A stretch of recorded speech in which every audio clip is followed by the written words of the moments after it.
Hey guys, how you doing? It's Tom here, and I'm really struggling to make this video. In fact, I'm starting to realize I think I'm going to have to write about these kind of things because I can't just talk about it kind of ad lib like this. But I'm going to give it my best shot. So spirituality. I'm going to have to talk about this from personal experience because it's the only way I can kind of talk about it without getting going off on big tangents or becoming tangled up in so many different things, because there's so much to do about this subject. So I've been wanting to talk about this for a while, and yeah, explain my experiences of spirituality, where I stand in terms of spirituality, my thoughts, my beliefs, as well. So let's just go straight into it. When I was younger, I used to get taken to church. I used to go with my younger brother. My mum would take me. I never liked it. I always felt it was, I found it incredibly, as a young child, I found it incredibly boring, having to sit still, having to sit on a pew in an old English, cold stone church with hard wooden benches. Didn't relate to any of it. I didn't really understand what was being talked about. I really disliked singing hymns and psalms and all of these things. The only reason I kind of would go was because my mum would bribe us with sweets, and in Sunday school I used to steal the jelly babies that were kept in a tub behind the board that the teachers would lecture on. So that was pretty much my experience of church. When I was old enough to make decisions for myself in regards to going or not, I stopped going. And for a long time, that was pretty much my experiences of religion and spirituality, and I didn't give it much thought. But as I was growing up, I was always sensitive to things, always have been, to feelings, to emotions, and to intuitions that I can't really relay in words or explain. Just very strong feelings of otherworldliness, and things that, you know, people will say just have no evidence and no basis in reality or factual, and can just be, you know, completely subjective, and they are, I guess. Well, that's how they come to you, completely subjectively. And I can't argue against that, but it was there anyway, and they always left quite an impression on me. But as I became older, and as I started to think about God and religion and things like this, I found it increasingly difficult to really have any kind of belief in it at all. And I started to watch people like Christopher Hitchens, a bit of Richard Dawkins, read books by them, and things, and became really quite interested in a lot of scientific literature and learning about things from the scientific point of mind, and really enjoying learning about things like the cosmos. And Carl Sagan became someone I really started to admire, and I used to read a lot of his books.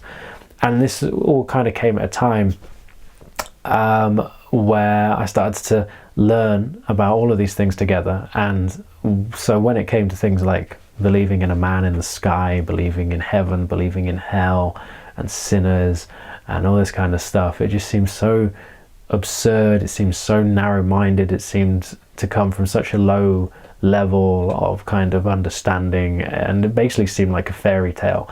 And so I started to proclaim myself as being an atheist, and felt really quite kind of settled in that, to the point that I used to quite enjoy coming across people who were open about talking about spirituality or religion, because I always felt it would give me kind of an opportunity to kind of show off my incredibly intelligent and rational mind, and how silly and it all was, and, you know, how I could kind of explain it all away to them.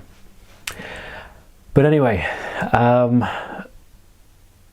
after a while, I guess I became a little bit disillusioned with it, because I was also becoming quite interested in psychology at the same time. This was to try and overcome some issues that I felt I had with my own self-image, and how I self-esteem and things like this. And I was becoming quite interested in psychology, and through becoming interested in psychology, I started to learn quite a lot about the human ego and how it forms and how it operates and how it bases itself upon beliefs, and how ultimately it exists to try and cement its own identity and also its own survival. The more I started to learn about the ego, I started to understand how a lot of the ways that I was coming across in terms of my atheism and my beliefs surrounding that were purely coming from a very egoistic place, an egotistical place, and it was just really trying to make me feel more secure in myself, and my egoic identification. And somehow learning more about this started to lead me very subtly into kind of the more new age area of spirituality. I started to read books by people like Eckhart Tolle about the power of now. And when I was reading this book, The Power of Now, I had the most curious thing happen to me. Whilst when he started to talk about the mind and the voice in the head and all of these things, and how there is no such thing as past or present, past or future, apart from in your mind, their conceptions. When I was reading that, for the first time in my life, I had a direct experience of what you can say is the now, devoid from any kind of conceptual mind chatter or whatever being placed in front of it. And I remember in the room I was in, suddenly I had this. It only happened not very long, but it was very intense. I saw the world in a way I'd never seen it before. Suddenly, everything took on a different quality, an eternal quality, and there was this incredible sense of peace, and just it almost made me laugh. I just for a moment became aware that all of the drama, all of the suffering, all of the worries, all of the fear, all of the everything was just a play in my head. And when that stopped for a while, what happened was reality looked different. And that's a weird thing to say, but everything looked like it was in super high definition. Instead of looking just like boring old flat reality, everything took on this different quality. And sometimes I get it from time to time, but I don't live like that all the time at all. But this was the first time I'd seen the world in this way, and it kind of blew me away. And I thought, you know what, I think there's something to this so-called spiritual stuff, you know. And so I started to open up more and more to it. I started to open up more to meditation. I started to read more books that were talking about, you know, the ego and spirituality and consciousness and higher forms of consciousness and things like this. Okay, so let's go on to something different. So fast forward from that, and I had an experience with something called Salvia Divinorum. I'm not going to say why, because it wasn't it wasn't my original intention to go and have an experience with a kind of a psychoactive substance or anything like that. It kind of happened by mistake. I didn't really know what I was getting myself into, and I was completely oblivious to the power of this plant. But anyway, when I had an experience with this plant, what happened was I left my body and my mind, or at least I was no longer aware of having a body and mind, and I ended up in a completely different dimension. And I say that as if I actually went somewhere, but what I mean is that in this point of existence, my consciousness suddenly became aware of a completely different existence, where I didn't seem to be in contact with the human senses anymore, and therefore I wasn't in contact with what I can see and hear and feel right now. And what this felt like was, it felt like I had died. It felt like who I was no longer existed. I felt like I was somewhere that I'd been many times before. And what it felt like was that my life had just been a dream on this planet, a very short dream. And the freaky thing was, when I was having this experience, I very quickly forgot about my life. I very quickly forgot that I'd taken this substance, this plant, and that was the reason I was here.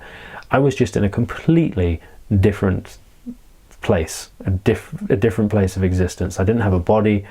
My ego mind was no longer existing. I was just aware of existing. I had 360-degree vision.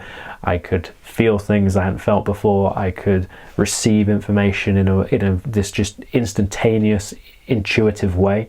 I was having all of this kind of understanding about how the world worked, how spirituality worked, why I was here, why I'd been here before, and all this kind of stuff. This felt like I was there for like eternity. I had a feeling of eternity whilst I was having this, and I had to kind of accept that I was going to be here for eternity, and that my life on earth was basically a distraction from this eternal existence.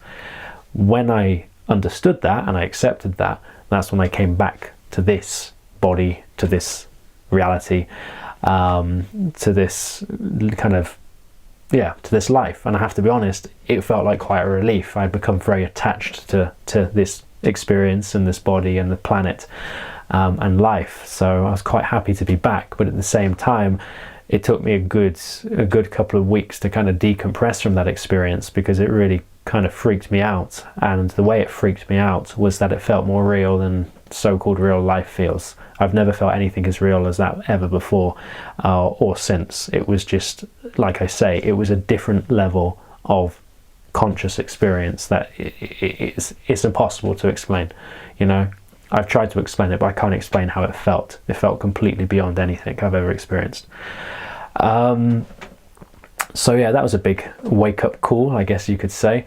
And ever since, I've been very, very much interested in spirituality. I've tried different things, meditations, different traditions, and I've done a lot of research and learning about it. And also what I've been doing more recently is trying to come to a greater understanding of what underlies so much of the teachings in organized religion, to try and actually find something that is a universal truth that can be understood and recognized by anybody, because I think that is the only way to get past this narrow human created division that exists still up until this day, within spirituality, within religion, and within societies, and within humanity in general. Another thing that I'm very much interested in is trying to bridge the gap between all of this stuff I've been talking about and the kind of the Western scientific rational mind that, whilst I believe there's many people, many scientists and many very intelligent people out there who have a very open mind when it comes to spirituality and doing their best to try and bridge this gap, in terms of popular culture, there is still a very strong kind of